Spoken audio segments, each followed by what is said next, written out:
After 10 years of being together, I finally moved to my husband's home country, England, with him and our 2 kitty cats. They're slowly but surely getting used to the English weather. I've known that this was going to be something I would have to contend with eventually, but I don't think I thought it would happen this soon.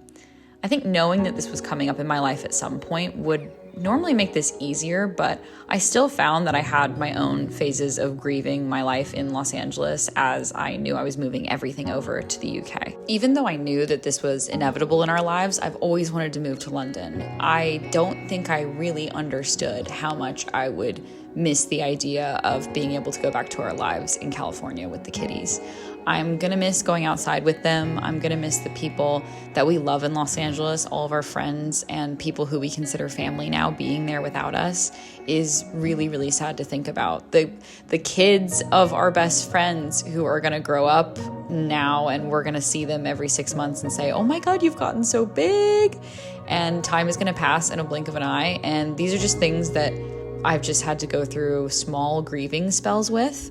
The one thing that's definitely helped with moving my entire life across has been that my mother-in-law very kindly allowed me to have a sort of painting corner in their living room where I could take out a lot of that energy that I needed to expel onto a canvas, which is always a good thing. I started painting more houses, you better believe it, baby. I wanted to do something a little bit more freeform and colorful in this one. I also wanted to spend less time on the actual mountain and more time on the details of the houses and the composition of the mountain. In the same way that we are constantly shedding our skin cells to create new, better skin from underneath, I feel the same way about every time I pick up a paintbrush and do more painting. I feel like I'm just chipping it away. Like, you know, I'm making a better version of what I was trying to make before. I'm iterating on something that I have in my head that I'm trying to perfect. And even then in this painting, I can look at things that I did in these houses and kind of go like, well, that color palette ended up being kind of weird. Like now I'm looking at these houses and I really wish that I had done them all different colors, but I just loved the first one I did so much that I wanted all of them to be that color, which is so funny. Sometimes you get stuck on an idea that you need to just let go. But again, it's like, this is something that I've learned from this painting and now I can take it to something else, which is really cool. And I'm still really proud of what I've done in this. I think it was something really therapeutic for me and something that I needed to do, and I'm so glad I did it.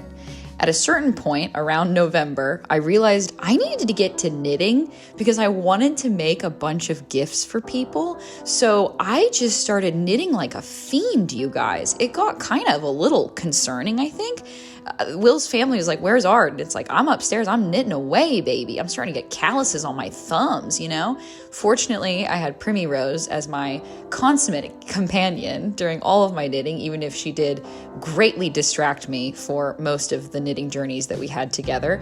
But either way, we had a great time doing it together, and I want to show you everything that I made, so here it is. Rapid fire tour of everything that I've knitted this season. First thing I made was this little skinny scarf. I kept seeing Damson Matter skinny scarves. I did it with a tiny 1x1 rib, and it was very satisfying to do, but it took forever. Number 2 was also very satisfying to do, but also took forever. I wanted to make a hood that I could wear independent of a jacket. I can also put it down and wear it like this as more of just a neck warmer in lieu of a scarf. I also would tie this scarf like a little bow around the midsection of this, and it looked really, really cute. This pattern was from Wool and the Gang, and I will link it down below if you'd like to give it a try as well. This is the first of our knitting project that I've taken on that was more than just a scarf, and I really, really enjoyed it. I did do it left-handed though, so everything was reversed and way harder than it needed to be.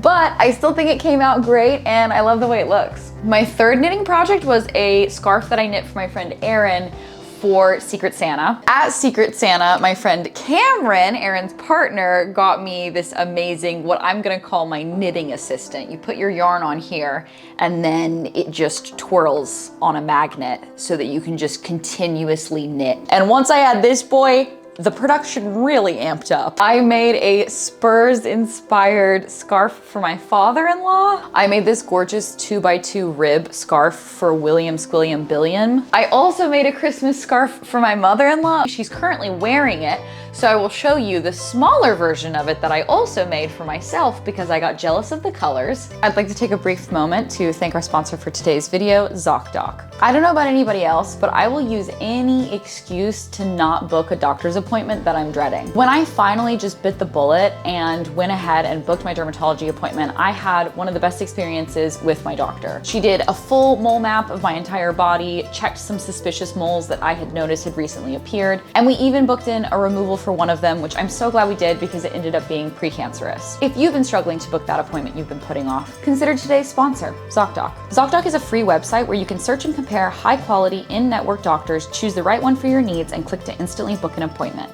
We're talking about in-network appointments with more than 100,000 healthcare providers across every specialty, from mental health to dental health, eye care to skincare, and so much more. You can filter for doctors who take your insurance, who are located nearby, who are a good fit for any medical needs you may have, and who are highly rated by verified patients. You can also see their actual appointment openings. Choose the time that works for you and click to instantly book a visit. Especially in a big city like Los Angeles, where I've lived most of my life, it was such a struggle to find and vet doctors in my area. So stop putting off those doctor's appointments and go to Zocdoc.com/rose, also linked in the description, to find and instantly book a top-rated doctor today. Thank you again to Zocdoc for sponsoring this video. Now let's get right back into painting. The truly upsetting part though is I have so much yarn left that I need to use, and it seems like it's gonna stay cold for the next couple months in London. So if you have any patterns that you think I would enjoy doing, I loved doing this hood, let me know, put them down in the comments, and I will have a look at them. It was about this time that I really went into the trough of my grief over my changing life. And so what did I do? I started friggin' painting again. You better believe it. And I'm not mad. You know, I'm glad that this was a viable way for me to work through those emotions. And I really love the second painting that turned out. I think that it looks really cool. And as I was painting it, I realized it would be a really interesting companion painting for the first painting. So I matched up the mountainside so that they would slope into one another, and I think they look really cool. There's obviously incredibly stark differences between the houses, between the paint style. You know, it looks like it could have been painted at two totally different times in my life, and it kind of was, you know? I think that the second painting completed when I was feeling a lot more hopeful and a lot more bright, and I feel like you can tell. Throughout this move, I think I didn't allow myself to feel good about grieving, and the way that I was able to process it was through painting. So find the way that you can do that for yourself. Let that be the treat, is figuring out the creative outlet that lets you process your emotions. Love you, bye.